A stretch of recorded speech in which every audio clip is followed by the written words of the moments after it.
Shalom, perkenalkan nama saya Gebi Ermianti. Pada video kali ini saya akan membahas tentang satu teori, yakni teologi feminis. Dan pada pembahasan kali ini saya juga akan membahas teologi feminis berdasarkan perspektif atau pandangan dari salah satu tokoh, yakni Elisabeth Küssler-Florence.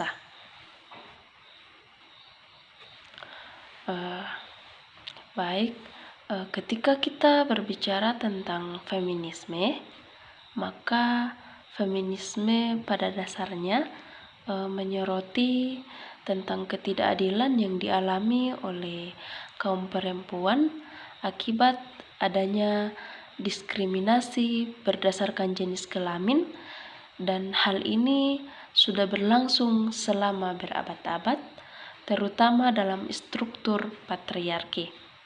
Nah, dengan demikian maka hadirnya teologi feminis ini kemudian berupaya untuk mengembalikan fokus pada peran perempuan dalam sejarah dan juga menyoroti tentang kontribusi perempuan. Nah, meskipun sebagian teks dalam Alkitab kemudian mengabaikan kaum perempuan, namun teologi feminis ini kemudian berusaha untuk menemukan kembali suara perempuan, baik dalam teks yang ditulis oleh perempuan maupun dalam tulisan laki-laki tentang perempuan.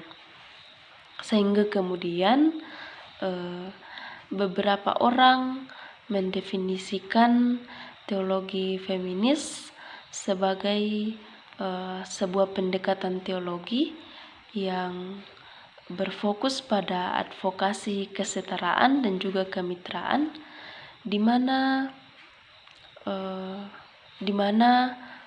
perempuan dan juga laki-laki kemudian bersama-sama berjuang untuk transformasi dan juga pembebasan harkat serta martabat manusia yang masih tertindas dalam konteks gereja dan juga dalam konteks masyarakat secara umum.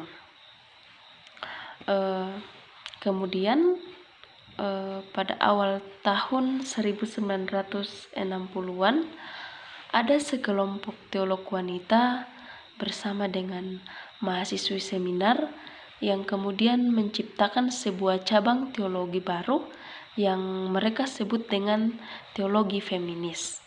Nah, teologi ini dipengaruhi oleh gerakan pembebasan wanita yang menyebar di seluruh dunia, terutama di Amerika Utara. Adapun gerakan dari feminisme ini sudah ada sejak awal abad ke-20 setelah penghapusan perbudakan dan juga pengakuan hak pilih bagi wanita di Amerika melalui undang-undang. Sehingga kemudian beberapa penulis wanita mereka kemudian merasa atau mereka kemudian mulai terdorong untuk kemudian mengembangkan dan juga menyebarluaskan ide-ide gerakan feminisme ini melalui dengan tulisan-tulisan dan juga buku-buku. Mereka kemudian menyoroti pengaruh patriarki yang terdapat dalam Alkitab dan juga penafsiran tradisi gereja dalam konteks sosial dan budaya, terutama terkait dengan konsep Allah Tritunggal. Kemudian dalam konteks teologi Kristen, gerakan teologi feminis ini kemudian dipengaruhi oleh munculnya teologi pembebasan di Amerika Latin. teologi feminis bisa dianggap sebagai salah satu bentuk dari teologi pembebasan. Seperti halnya dengan teologi pembebasan yang lahir dari situasi konkret di tempat dan waktu yang tertentu, demikian juga perempuan mengalami berbagai tantangan dalam semua aspek kehidupan, sehingga kemudian baik teologi pembebasan maupun teologi feminis ini merupakan bentuk dari teologi kontekstual. Kemudian Granz dan Alson menjelaskan bahwa teologi feminis pada akhir abad ke-20 memiliki kesamaan tertentu dengan teologi hitam di Amerika Utara dan juga teologi pembebasan di Amerika Latin. Seperti mereka, teologi ini dimulai dari situasi penindasan yang kemudian menjadikan refleksi penting terhadap praktik pengalaman orang-orang yang tertindas untuk membebaskan diri dari denominasi. Kemudian selanjutnya upaya untuk mengembangkan teologi feminis di Indonesia tidak terjadi secara tiba-tiba. Teologi ini kemudian dipelajari dan juga diinspirasi oleh banyak teologi feminis dari berbagai negara. Seperti halnya teolog perempuan dari Asia, seperti Marianne Katoppo. Ia juga berkontribusi secara signifikan dalam pengembangan teologi feminis di Indonesia. Di Indonesia sendiri, Biro Perempuan PGI dan juga Persetia, mereka telah memainkan peran penting di dalam meningkatkan minat dan juga dalam memberdayakan para teolog feminis. Namun perlu kita ketahui bahwa ada kendala dalam pengembangan atau ada kendala dalam upaya untuk mengembangkan teologi feminis yang konstruktif di Indonesia. Salah satunya adalah kecenderungan para feminis untuk terjebak dalam metodologi teologi yang terlalu fokus pada pengalaman sebagai titik awal utama dalam proses berteologi, serta prosedur teologi kontekstual yang seringkali bersifat linear. Kemudian selanjutnya, salah satu tokoh dari pemikir teologi feminisme ini adalah Elizabeth Schuyler Fiorenza. Nah, Fiorenza ini ia kemudian telah melakukan terobosan yang penting dalam penafsiran Alkitab dan juga dalam teologi feminis. Adapun fokus pengajaran dan juga penelitian dari Fiorenza ini adalah mencakup tentang pertanyaan-pertanyaan Alkitabiah dan juga pertanyaan teologis mengenai epistemologi, hermeneutika, retorika, serta politik penafsiran, di samping isu-isu pendidikan teologi, juga kesetaraan radikal dan juga demokrasi. Adapun Fiorenza ini, ia lahir di Rumania pada sekitar tahun 1938, dan ia kemudian sempat melarikan diri ke Jerman Barat bersama dengan keluarganya selama Perang Dunia II berlangsung. Nah, Fiorenza ini sebagai seorang wanita muda dari Jerman, ia kemudian memiliki cita-cita untuk menjadi seorang teolog profesional dalam Gereja Katolik Roma. Meskipun peran dan juga misinya ini seringkali didefinisikan sebagai sekedar melayani wanita dalam konteks dunia dan bukan dalam konteks gereja. Adapun penjelasan atau argumen dari Fiorenza ini, ia kemudian mengatakan bahwa Alkitab itu tidak seharusnya diterima begitu saja, karena di dalamnya itu terdapat banyak unsur yang kemudian dipengaruhi oleh manusia atau laki-laki di dalamnya.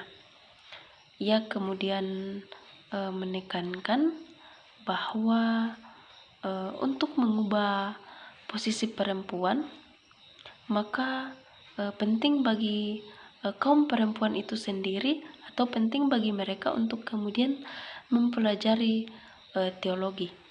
Adapun peran perempuan ini sangat terkait dengan teologi, karena di sanalah identitas dan juga konstruksi mereka terbentuk, sehingga kemudian teologi itu seharusnya memposisikan perempuan sebagai mitra Allah bersama dengan laki-laki. Akan tetapi peran ini seringkali tergerus oleh pengaruh budaya laki-laki, terutama dalam konteks di mana kitab suci ada dan juga dipelajari. Oleh karena itu, maka akhirnya Fiorenza mengatakan bahwa kedudukan perempuan itu sangat dipengaruhi oleh teologi. Bila seorang perempuan ingin mengubah pandangannya tentang posisi perempuan, maka ia harus belajar teologi, di mana melalui pembelajaran ini ia akan lebih mudah dalam memahami dan juga membebaskan dirinya dengan mengadopsi paradigma baru, sehingga proses ini kemudian memungkinkan perempuan itu untuk kemudian merekonstruksi pandangan yang selama ini salah dipahami, baik oleh dirinya sendiri maupun oleh perempuan-perempuan yang lain. Sehingga dengan demikian maka Fiorenza sekali lagi menegaskan bahwa teologi feminis kritis bukan hanya sebagai teologi berlawanan dan juga harapan, tetapi juga memiliki fokus dan tugas yang kontekstual serta fundamental dalam hal politik.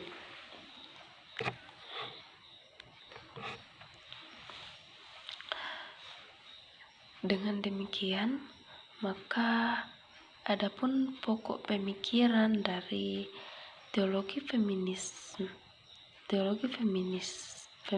ini adalah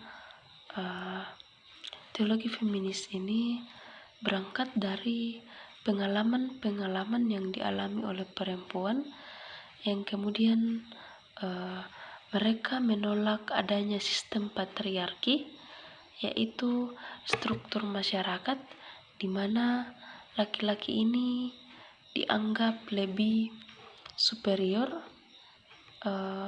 di mana laki-laki ini dianggap lebih superior dibandingkan dengan kaum perempuan, sehingga kemudian dalam pandangan teologi feminis ini adalah di mana perempuan dapat mencapai keberadaan yang utuh hanya jika sistem patriarki ini dihentikan, atau di mana perempuan ini hanya akan dapat diakui keberadaannya secara utuh. Tidak ada lagi patriarki jika sistem patriarki ini dihentikan atau bahkan ditiadakan, di mana posisi laki-laki dan perempuan disamakan, tidak ada yang lebih superior ataupun lebih di bawah.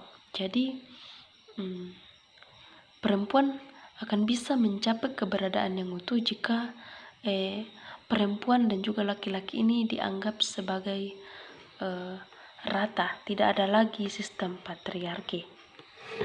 Sehingga kemudian dalam teks-teks dalam Alkitab kemudian sangat dipengaruhi oleh sistem patriarki, sehingga beberapa feminis, teologi feminis menganggap bahwa keseluruhan dari teks tersebut sebagai sesuatu yang sebagai sesuatu yang merugikan, sementara yang lain berpendapat juga bahwa adapun inti ajaran dari Alkitab masih dapat diterima. Dengan demikian, maka adapun kesimpulan dari teologi feminis Elizabeth Fiorenza ini berfokus pada pentingnya untuk membongkar struktur patriarkan dalam teologi dan juga tradisi agama, terutama dalam konteks Kristen.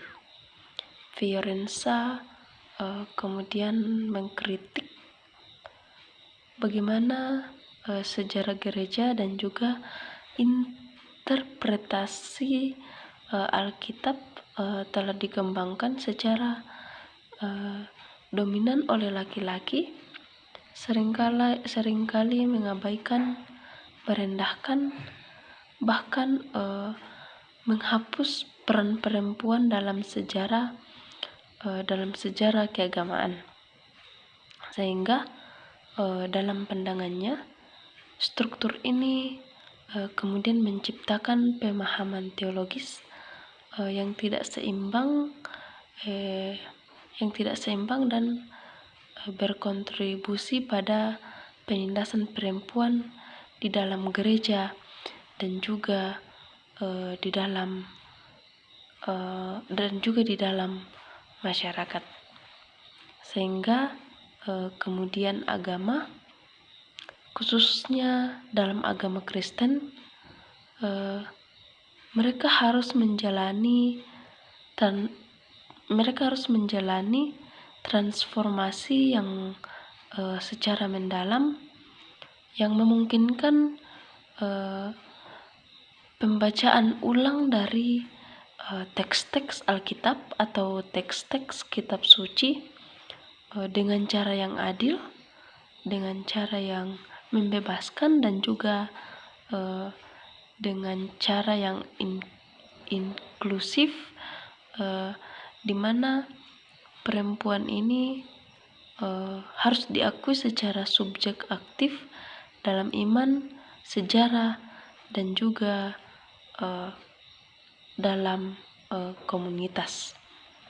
Sehingga pendekatan ini tidak hanya menguntungkan bagi kaum perempuan, tetapi juga menguntungkan bagi seluruh komunitas iman di dalam mewujudkan nilai-nilai keadilan, nilai-nilai kasih, dan juga kesetaraan yang lebih luas.